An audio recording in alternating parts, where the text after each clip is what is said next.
할렐루야. 오늘도 하나님께서 이 예배 속에 우리를 위해서 준비한 귀한 은혜로 충만하게 해 주실 것을 믿습니다. 많은 사람들이 삶을 살아가면서 때로 만나는 어려운 상황들을 만날 때마다 이제 그런 생각들을 하게 되죠. 이 고난이, 이 어려움이 언제쯤 지나갈까? 그래서 그들이 늘 생각하는 건 무슨 생각을 하죠? 오늘보다 내일은 좀 좋아질 거야.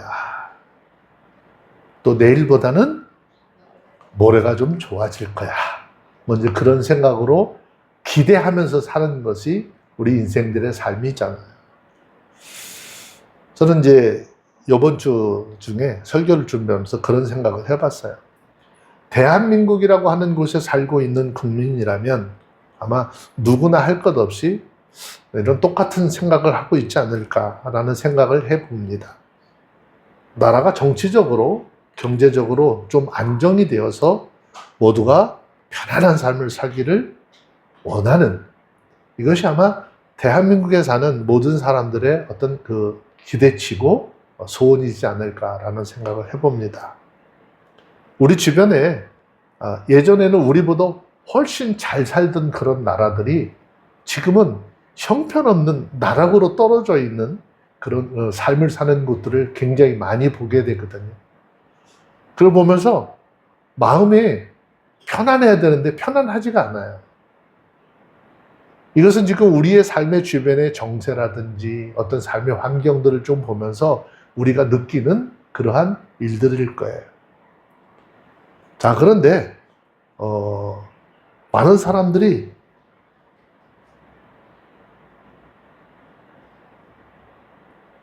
그런 생각을 해요. 나라에 지금 국가에 어떻게 해요? 우리의 바람과는 달리 국가가 돌아가는 상황, 우리 현재 주변에 있는 상황들을 보면 그걸 통해서 국민들이 이렇게 뜻을 모아서 하나 되어야 되는데 지금은 우리는 지금 이렇게 양극화되어져 있죠. 두 부리로 나누어져 있어요. 그리고 그 안에서 누군가는 법이라고 하는 이름으로 우리를 억누르고 억압하고 무너뜨리려고 할 때 우리는 그런 말을 하게 되죠. 하나님 살아계시냐? 하나님 살아계신다면 왜 이런 인간들을 그냥 두고 보실까? 뭐 이제 그런 생각들을 하고 불만, 그 다음에 불만을 토로하는 이런 사람들을 볼 수 있어요. 그런데 이것은 사람의 시각이라는 거죠. 사람의 시각이고 하나님은 결코 오늘도 우리가 예배를 드리는 이 시간도 가만히 그냥 계신 분이 아니에요. 하나님의 손은 정확한 때에 높이 들릴 것이다 라고 오늘 본문을 통해서도 말씀을 하고 있죠. 오늘 본문은 그 진리의 말씀을 보여주는 강력한 예언의 말씀입니다. 지금 본문의 말씀의 중심에는 이 당시에 또 세계를 아주 자기의 힘으로서 이렇게 무력으로서 제압을 하던 아수르라고 하는 제국이 있었는데 이 나라가 남유다를 침략하고 멸망을 시키려고 할 때 하나님께서 이사야 선지자를 통해서 이스라엘 백성들에게 전한 말씀입니다. 이스라엘 백성들은 지금 유다 백성들도 하나님의 그 징계를 받아서 굉장히 곤란 중에 있지만은 그 하나님이 내리는 징계의 기한 어떻게 받을 것이냐, 이게 굉장히 중요한 거예요. 내가 하나님께서 주시는 그 징계의 기간을 어떻게 받아들이냐에 따라서 이후의 상황은 상당히 많이 달라지게 되죠. 자, 25절, 26절, 27절, 3절 말씀을 이제 함께 좀 봅시다. 시작.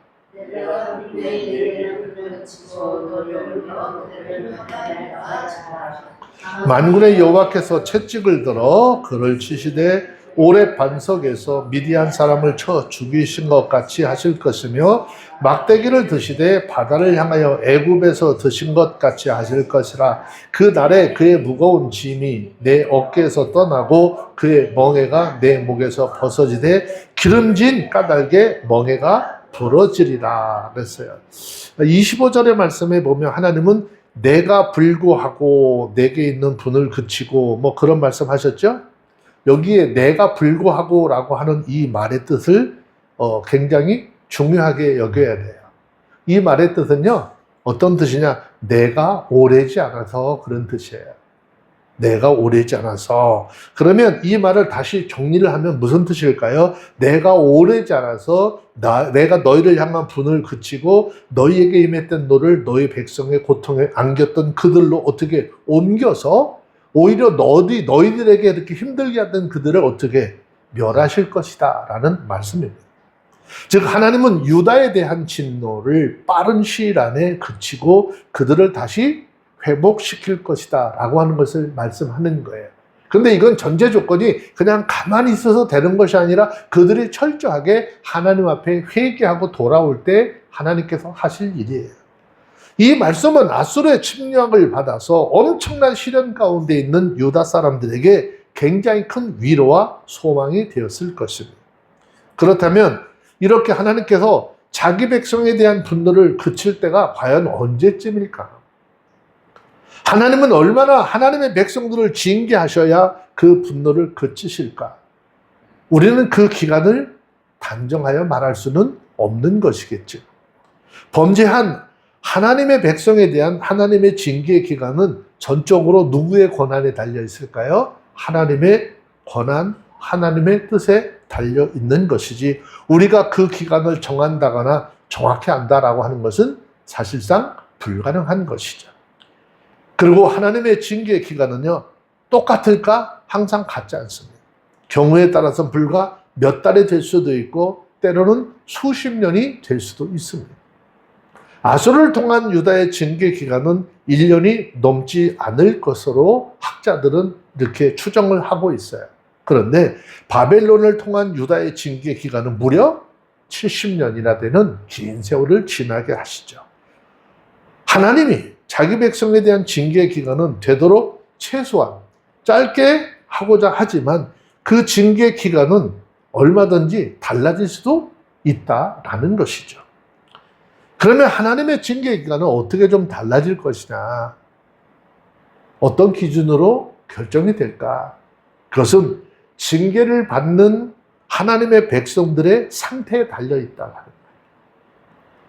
징계를 받는 하나님의 백성들의 상태에 달려있어요. 예를 들면 어떤 금속을 순수하게 정제하기 위해서 연단은요, 그 금속이, 연단의 시간은 그 금속이 얼마나 빨리 불순물로부터 분리되느냐에 따라서 달라질 수 있는 거예요.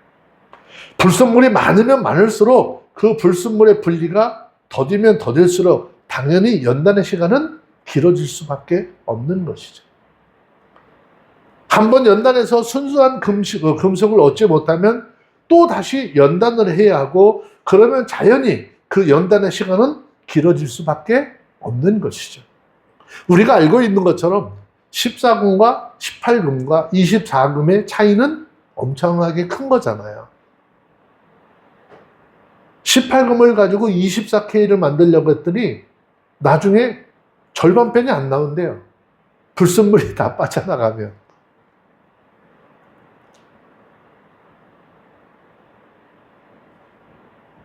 연단의 시간이라고 하는 것은 금속물이 순수해지는 것과 같이 어떻게 해요? 그것이 완전히 되어져야 그쳐지게 된다라는 것이죠. 다시 이야기를 하면 그들이, 유다 백성들이 하나님으로부터 연단을 받고 고난 가운데 있지만 어떻게 해야 되는 거예요? 그들이 빨리 회개하고 그 뜻을 돌이켜서 하나님을 향해서 나올 때 하나님은 연단의 기간도 줄여줄 수 있는 것이죠. 자, 스가랴서 한번 좀 보시겠습니까? 말라기, 구약성경 말라기 앞에 슥이라고 써 있는데 스가랴서 13장 9절 보세요. 성경은요, 하나님께서 왜 이렇게 연단을 시키냐, 연단에 대한 목적을 분명히 말씀을 하고 있어요. 연단을 통해서 사람들, 이스라엘 백성들을 멸망시키려고 하는 것이 아니라, 자, 스가랴서 13장 9절 보세요. 찾으셨으면 함께 봅니다. 시작. 내가 그 삼분지를 불 가운데 던져 은같이 연단하며 금같이 시험할 것이라. 그들이 내 이름을 부르리니 내가 들을 것이며 내가 말하기를 이는 내 백성이라 할 것이요 그들은 말하기를 여호와는 내 하나님이라 하시리라 그랬어요. 하나님께서 이스라엘 백성들을 3분의 1을 어떻게 해요? 불 가운데 던져서 은같이 금같이 연단하고 시험할 것이라 그랬잖아요. 그러면 그 연단 가운데서 그들이 어떻게 세상을 바라보는 것이 아니라 누굴 바라봐? 하나님을 바라보고 하나님을 향해서 부르짖을 때 하나님 들으시겠다는 거죠. 그리고 그들이 그렇게 하나님을 향한 믿음을 회복되고 돌아올 때 하나님은 그들을 향해서 내 백성이라 할 것이고 또 어떻게 해요? 그들은 말하기를 하나님은 여호와는 내 하나님이야 라고 이야기할 거라는 거잖아요. 이와 같이 범죄한 하나님의 백성들 순수하게 만들기 위해서 징계의 기간도 하나님의 백성 자신들의 자세와 굉장히 밀접한 관계가 있다라는 것이죠. 하나님의 백성들이 하나님의 징계를 받고 자신들의 죄를 깨닫고 신속하게 회개를 하고 자신이 다시 정결하게 되어진다면 하나님의 징계는 그 순간으로 그쳐지게 될 것이다 라는 말씀입니다. 하지만 하나님께서 내리는 징계를 받고도 죄를 회개하지 않고 자일필 미루고 계속 죄악 가운데 머물러 있게 되면 하나님의 징계의 기간은 길어질 수밖에 없는 것이죠. 하나님은 하나님의 백성이 순수하게 될 때까지 계속해서 연단의 불을 가하실 수밖에 없는 거예요. 그들의 신앙이 믿음이 하나님께서 인정할 만한 정금 같은 신앙이 될 때까지 계속 당금질하셔서 만들어 가시는 것이죠. 우리가 잘못을 범하고 하나님의 징계 가운데 있다면 어떻게 해야 될 것이냐? 신속하게 회개하고 하나님을 향해서 생각이 마음이 돌아서야 하는 것이죠. 죄에서 속게 떠나서 우리 자신을 정결하게 하도록 해야 하는 것이죠. 자, 성경은 다니엘서 12장 10절에서 말씀합니다. 다니엘서 12장 10절에서 말씀하시기를 뭐라고 합니까? 다니엘서 12장 10절 찾으셨으면 함께 볼까요? 읽습니다. 시작. 많은 사람이 연단을 받으러 스스로 정결케 하며 희게 할 것이나 악한 사람은 악을 행하리니 악한 자는 아무도 깨닫지 못하되 오직 지혜 있는 자는 깨닫으리라. 자기 삶 속에 이런 어려움이 왔을 때 어떻게 해요? 그것을 통해서 이게 내가 하나님의 앞에 불순종으로 잘못으로 내게 이런 것으로 온 거야 라고 하는 것을 어떻게 깨닫고 어떻게 스스로 정결케 하고 희게 할 것이지만 악한 사람은 어떻다는 거예요? 미련한 사람은 어떻다는 거예요? 이게 왜 나한테 왔는지 알지도 못하고 깨닫지도 못하고 여전히 죄악 가운데 머물러 있을 것이라는 거죠. 하나님의 징계가 있음에도 불구하고 고집부리고 죄 가운데 머물러 있는 것 참 미련하고 어리석은 사람의 행위라는 것이죠. 왜 이런 행위가 어리석은가? 그 이유는 하나님이 이렇게 잘못된 삶을 버리기 전까지는 징계를 멈추지 않을 것이기 때문에요. 우리는 자녀들에게 뭐 잘못했잖아요. 한 번 잘못했는데 말을 안 들어. 또 두 번째 얘기인데 말을 안 들어. 그러면 그 다음에 하는 얘기가 아주 요게 매를 벌어요. 매를 벌어 그래요. 왜? 매를 맞고 싶어서 아주 지금 계속 매를 버는 짓을 하고 있다는 거잖아요. 그러니까 눈치가 빠른 자녀들은 벌써 마음과 생각을 다 고치잖아요. 근데 그렇게 얘기를 계속 경고를 했음에도 불구하고 그 길로 가면 나중에 결국은 회초리를 맞을 수밖에 없는 거죠. 여러분, 우리가 잘 깨달아야 할 것은요, 하나님의 징계 기간, 징계받는 그리스도인들의 자세와도 관련이 있음을 기억하시기 바랍니다. 그렇기 때문에 징계 기간이 너무 길다고 하나님을 원망하는 어리석은 자 되지 마시고요. 앞에서 철저하게 자신의 모습이 정결하게 되어져 있는지를 돌아보는 지혜로운 하나님의 사람들이 다 되어주시기를 주의 이름으로 축원합니다. 자, 세상의 역사는요, 누가 주관하느냐? 하나님이 주관하시는 거예요. 그 누구도 아니고 하나님이 하시는 거예요. 그러니까 우리 삶 속에 어떻게 지금 되어지는 일들 이런 것도 다 지금 하나님의 섭리 안에 있는 거예요. 그 나라, 그 민족 안에 살고 있는 그들이 하나님의 뜻에 순종하고 산다면 하나님은 분명히 의의 길, 평화의 길로 그들을 인도하실 거란 말이죠. 그렇지 않으니까 삶의 환경들이 어려워지고 고통스러워지는 것입니다. 자, 본문의 말씀 돌아와서 좀 보실까요? 이사야서 10장 28절부터 32절까지 함께 봅니다. 시작. 아스로 왕이 아얏에 이르며 미그론을 지나 mik바스의 치중을 머무르고 영을 넘어 게바에 유숙하며 라마는 떨고 사울의 기브아 사람은 도망하도다. 딸 갈리마 큰 소리 외칠지어다. 라이사야 자세히 들을지어다. 가련하다 너 아나도시여. 맛베라 사람은 피난하여 게빔 거민은 도망하도다. 이 날에 그가 높에서 쉬고 딸 시온은 산 예루살렘을 향하여 그 손을 흔들리로다. 자, 이 말씀을 보시면 무슨 뜻일까? 읽기는 읽었는데 지금 아수르가 유다를 침략해 오는데 그들이 걸어왔던 예루살렘까지 도달하는 경로를 설명을 한 거예요. 아수르의 침략 당시 유다 사람들이요 얼마나 혼란스러웠는지 모습을 보여주고 있어요. 자, 본문에 의하면 아얏이라고 하는 것을 지나서 미글론, mik바스, 라마, 기브아, 갈림, 라이사야, 그 다음에 아나돗, 맛베나, 게빔, 노브를 거쳐서 예루살렘까지 이르렀다라고 하는 것이에요. 자, 이 당시에 아수르 군대는요 두 갈래 길을 나누어서 예루살렘까지 이르렀어요.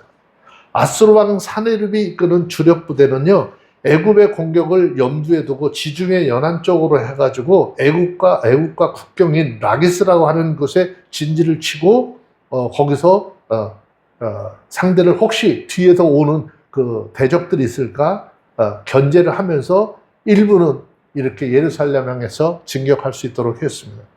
그리고 거기서 산헤립이라고 하는 사람 군대 장관 랍사게를 예루살렘으로 올려보내면서 예루살렘을 가서 초토화시켜버려라 라고 명령을 합니다.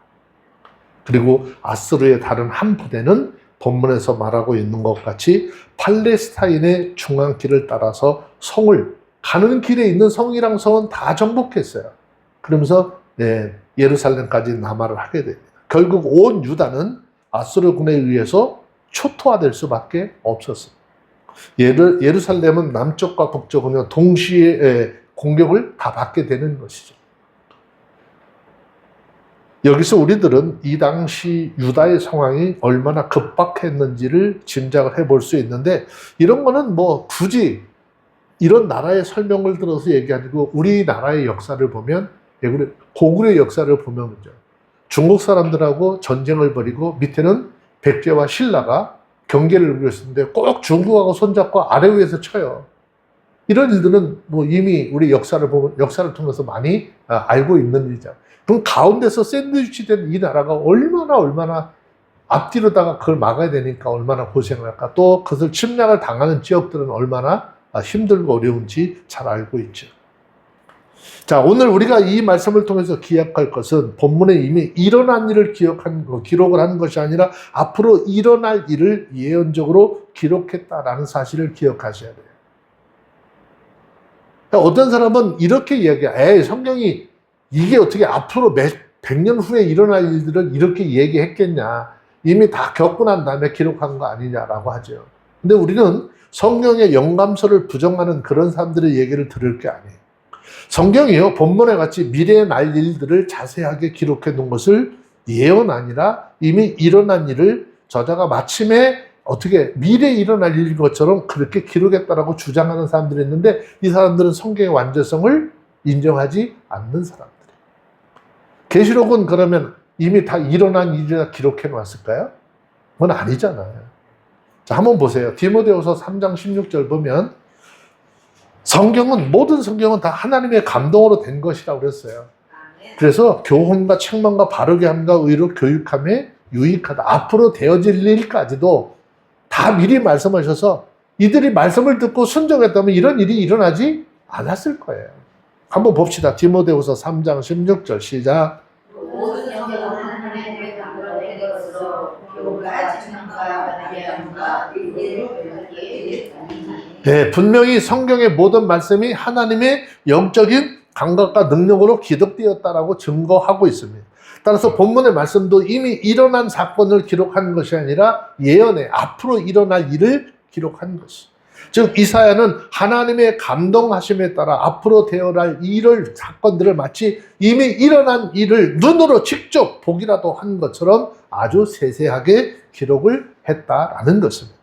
그런데 이렇게 아수르의 유다 침략의 경로가 하나님에 의해서 미리 어떻게 밝혀졌다라고 하는 것은 굉장히 의미심장한 거예요. 이것은 아수르가 유다를 침략할 때 철저하게 하나님의 섭리와 하나님의 계획 가운데 이루어졌다라고 하는 것을 의미하는 거예요. 하나님은 그들을 하나님의 말씀을 떠나고 불의하고 우상 숭배하는 일에 떨어졌던 그들을 하나도 남김없이 철저하게 보호하시겠다라고 하는 하나님의 의중을 그대로 보여주고 있는 것입니다. 아수르는 유다 침공에 대해서 나름대로 계획을 세우고 그 계획에 따라 움직였을 겁니다. 그런데 그러한 계획은 이미 하나님의 작정 가운데 있었고 아수르는 단지 하나님의 섭리 가운데 하나님의 그 작정에 따라 움직인 것 뿐이라는 거죠. 사람이 봤을 때는 그렇게 움직인 것 같지만 하나님이 이미 그렇게 정해놓은 길을 따라 걸었다는 거죠. 자, 이러한 사실을 통해서 우리가 알 수 있는 사실은 뭘까요? 그것은 세상의 모든 역사가 다 하나님의 섭리한 섭리 안에, 손길 아래 있다라는 것이죠. 자, 우리는 잘 알고 있는 것처럼 창세기 50장 넘어가면 애굽의 총리가 되고, 그러죠? 모든 것들을 이제 가족들을 만나는 그런 애굽의 총리가 된 요셉의 모습을 보잖아요. 그 총리된 동생의 모습을 봤을 때 동생을 죽이려고 했었고 팔았던 모습, 그 형제들의 마음이 얼마나 두려웠을까요? 아버지라도 좀 있었으면 괜찮은데 이제 아버지도 죽고 없으니 제가 분명히 우리들에게 어떻게 해요?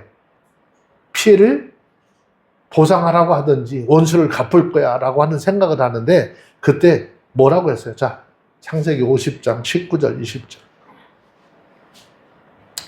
자신들을 보고 두려워하는 형들에게 요셉이 뭐라 그러는 거예요? 찾으셨으면 함께 봅니다. 창세기 50장 19절 20절 시작.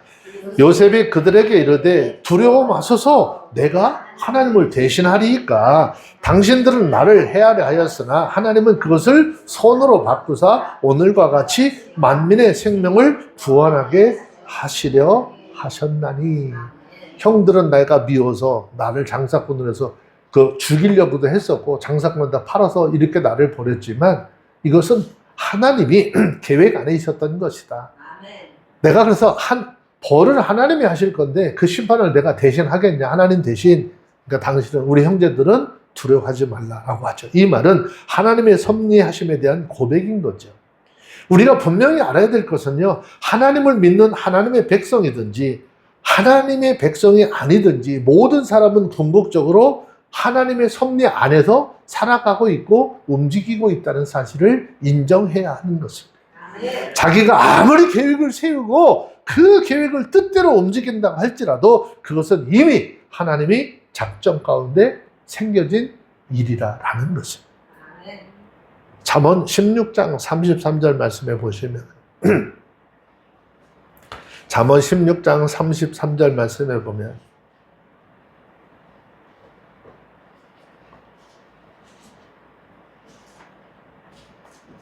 다 같이 찾으셨으면 한번 읽어볼까요? 시작.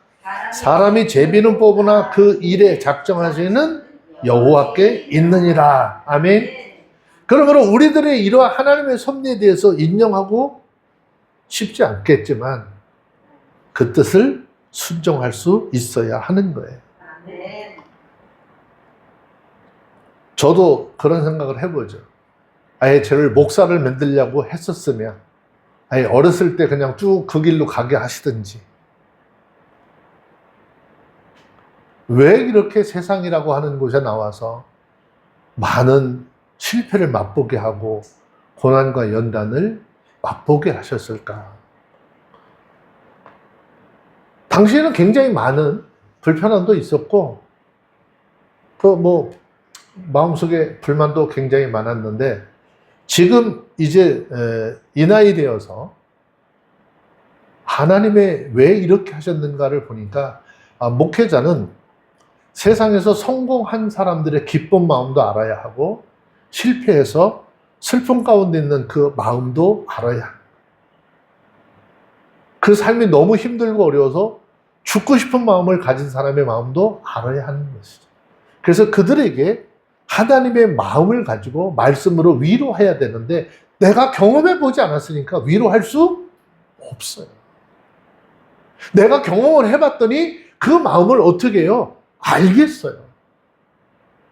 그러니까 주님의 사랑으로, 주님의 말씀으로 그들을 위로하게 되는 것이고요.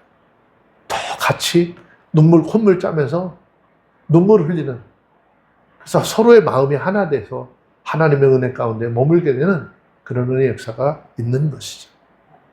실제로 이 세상의 모든 일은 하나님의 계획과 뜻에 따라서 일어나고 움직이는 것 같지만 사실은 온 우주 만물의 주관자가 되시고 만물을 하나님의 뜻대로 운행하시는 하나님의 작정과 섭리에 따라 움직이고 일어나고 있다는 것입니다. 그렇기 때문에 그리스도인들은 이 사실에 대해서 명확한, 확실한 지식을 가져야 하는 것입니다. 하나님의 주권을 분명히 인정하고 고백해야 하는 것입니다. 아무리 내가 싫고 아무리 내가 불편하다 할지라도 그거를 그렇게 이루시는 하나님의 주권을 인정해야 해요. 그럴 때 그리스도인들은 교만하지 않게 되고 하나님을 겸손히 의뢰하는 삶, 하나님의 선하신 섭리를 추구하는 삶, 그 섭리와 인도하심에 순종하는 복된 삶을 살게 되어지는 것입니다. 자, 세 번째, 악인들을 세우는 모든 위협과 자랑은 하나님의 심판 앞에 무너질 것이라는 거예요. 자, 33절, 34절 함께 읽습니다. 시작. 주 만군의 여호와께서 강력한 비명으로 그 가지를 꺾으시니 그 장대한 자가 찢길 것이요 높은 자가 낮아질 것이며 저절로 그 깨끗한 삶을 주시리니 대바론이 권능 있는 자에게 작벌을 당하리라 그랬습니다.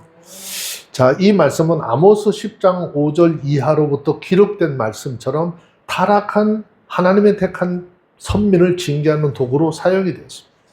하나님의 뜻이 아니라 자신들의 소욕을 따라 행하고 거기다가 하나님 앞에서 교만하기 그지없었던 아수르에 대한 심판의 경고인 것이죠. 자, 여기서 말하는 장대한 자, 높은 자, 빽빽한 숲, 레바논 이런 것들은 모두가 다 아수르와 아수르라고 하는 그 나라의 세력을 의미하는 것입니다. 자, 앞에 두 가지 당시에 고대 근동의 최강자였던 아수르 나라 자체를 표현하는 것이라면 뒤에서 두 가지는 수십만 명으로 이루어진 강한 아수르 군대를 이렇게 빽빽한 숲, 레바논이라고 하는 단어로 비유적으로 표현을 했습니다. 이런 아수르 군대는 이 당시 천하무적이었습니다. 근동 지방에 감히 이 아수르를 대항하고 대적할 나라가 없었어요. 그래서 아수르 군대는 지나가는 곳마다 여지없이 초토화됐었고 아수르의 공격을 받은 나라는 여지없이 다 패망하고 말았습니다. 그런데 이사야 선지자를 통해서 이러한 아수르 위에 하나님의 심판이 임할 거래요. 그런데 그냥 임하는 것이 아니라 철저하고 완전하게 임할 것을 나무와 숲, 배임을 당하는 생생한 이미지를 사용해서 묘사하고 있어요. 자, 여기서 꺾이는 것이나 찍히는 것, 낮아지는 것, 작벌을 당한다라고 하는 것은 모두가 다 파멸되는 것을 의미하고 있습니다. 그렇게 위용을 자랑하던 아수르군이 파멸을 당하게 되는 것이죠. 그리고 이것은 실제 역사 가운데 그대로 성취가 되었습니다. 여기에 관련된 사건은요, 메모해 두세요. 열왕기하 18장하고 19장과 이사야서 36장하고 38장에 보면 이 본문의 말씀에 대한 사건은 자세히 기록이 되어져 있습니다. 집에 가서 참고하시기 바랍니다. 당시 아수르는 아무도 막을 수 없는 것처럼 너무너무 강한 군대를 보여줬습니다. 그러한 군대가 남유다를 침략을 했습니다. 그러면 결과는 불보듯 뻔해야 되는 거 아니에요? 불보듯 뻔해야 되잖아요. 그런데 이런 아수르가 유다에게 참패를 당했다. 상상할 수도 없는 일인 것이죠. 이 당시의 상황을 보면은 당연히 유다가 아수르에게 멸망당해야 되는 것은 당연했습니다. 실제로 아수르는 유다를 침공해서 예루살렘에 이를 때까지 아주 파죽지세로 왔어요. 유다에 있는 다른 성들, 지방에 있는 성들 다 무너뜨리면서, 그리고 마지막에 예루살렘 성만 남겨뒀어. 비록 이 예루살렘이라고 하는 성이 아무리 견고한 요새라고는 하지만 그 성이 함락되는 것은 사람의 눈으로 봤을 때는 시간 문제였어. 그런데 그런 아스르의 군대는 이스라엘 백성들이 활을 쏜 거 아니에요. 창을 들고 나와서 싸운 것도 아니에요. 근데 하룻밤 사이에 파멸을 당하고 말죠. 하나님께서는 어떻게 해요? 그렇게 사람의 힘으로 당할 수 없는 그들이지만 사자를 보내서 아수르 진영에 어떻게 18만 몇 명? 18만 5천 명을 다 어떻게 해요? 죽게 했어요. 예루살렘을 파멸시키고자 했던 아수르 군대는 그 예루살렘에 있는 사람들에게 어떠한 해도 입히지 못하고 물러가야죠. 본문의 표현을 빌리면 그들은 하나님에 의해서 그 가지가 꺾여버렸다라는 것이죠. 그들은 도끼를 들고 유다를 찍으려고 하였다가 찍힘을 당했다라고 하는 것은 어떻게 해요? 그들이 유다를 찍으려고 했지만 유다가 아니라 그들 자신이었다는 거죠. 자, 이러한 사실을 통해서 보여주고 있는 것처럼 악인들은 아무리 강력한 힘을 가지고 있다 할지라도 하나님이 작정하고 역사하시기만 하면 한순간에 다 어떻게 될 거야? 멸절될 거라는 거예요. 때로는 아주 악한 자들 중에 어떤 자들은 권세가 영원하고 도저히 쓰러지지 않을 것 같이 보이는 자들이 있어요. 그래서 그런 사람들을 보면서 의인들은 악인들로 인해서 낙심하기도 합니다. 그런데 아무리 강한 사람이라 할지라도 하나님께서 광풍을 일으켜버리시면 모든 것은 꺾이고 풀어지고 절단나고 마는 것입니다. 그래서 오늘 본문의 말씀이 뭐예요? 주제가 잠시만 참아. 조금 있으면 끝날 거야. 잠시만 참아. 조금 있으면 끝날 거야. 지금 유다 백성들에게 그 서두에서 주신 말씀이 그 말이에요. 그럼 우리의 삶 속에서도 마찬가지잖아요. 여러분, 우리의 고난이, 우리의 삶이 영원할 것 같지만 하나님께서 걷어가시는 때가 금방 있을 거니까. 우리가 그 고난과 연단 속에서 누구만 바라보라는 거죠? 하나님 바라보라는 거예요. 하나님이 찍으면 배임을 당하는 것이고요. 사실은 하나님의 군대를 회방한 거인 골리앗이 하나님을 경외했던 사람, 아주 체구도 작은 그 다윗의 거룩한 분노 앞에 거꾸러진 것처럼 악인은 결국 하나님의 심판 앞에 견디지 못하게 될 것이다 라는 것입니다. 자, 성경을 한번 좀 찾아보시면 시편 37편 35절 36절 한번 볼까요?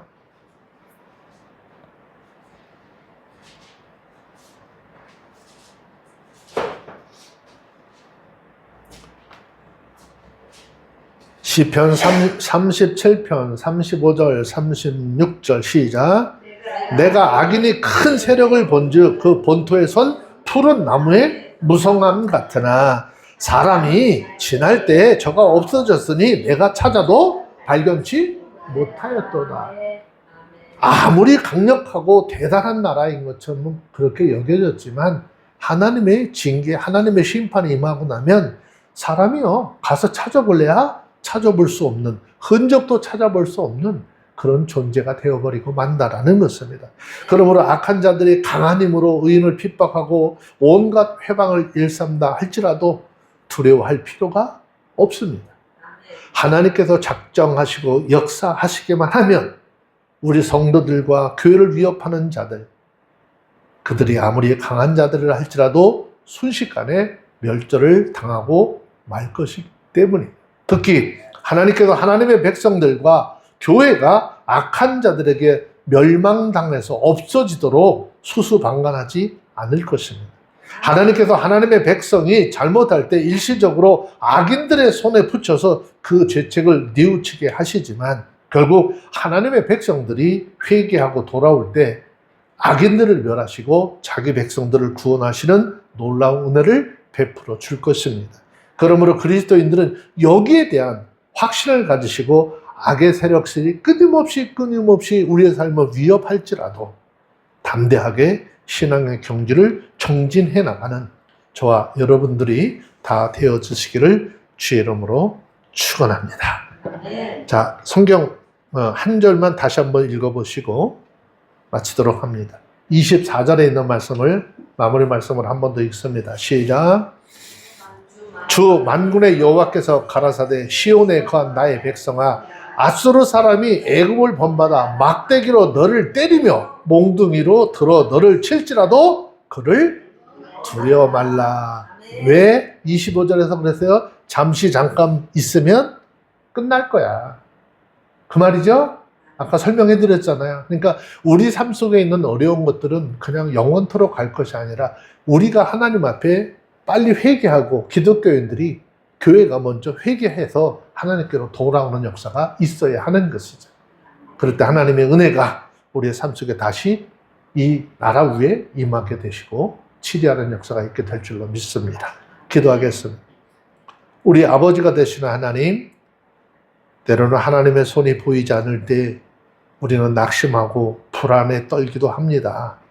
그러나 오늘 이 말씀을 통해서 귀한 것을 깨닫습니다. 하나님은 하나님의 택한 백성들과 이 땅에 세워진 교회들을 위한 손은 결코 내려가지 않았으며 지금도 높이 들려 있음을 고백합니다. 주님, 우리가 억눌린 가운데 있을 때, 죄의 멍에 아래 있을 때, 두려움과 낙심에 몰려올 때 주의 손이 들리사 우리의 멍에를 꺾어 주소서. 교만한 세력이 일어나는 이 시대 속에 정의가 무너지고 진리가 조롱받는 때에도 주의 손이 높이 들릴 것을 믿습니다.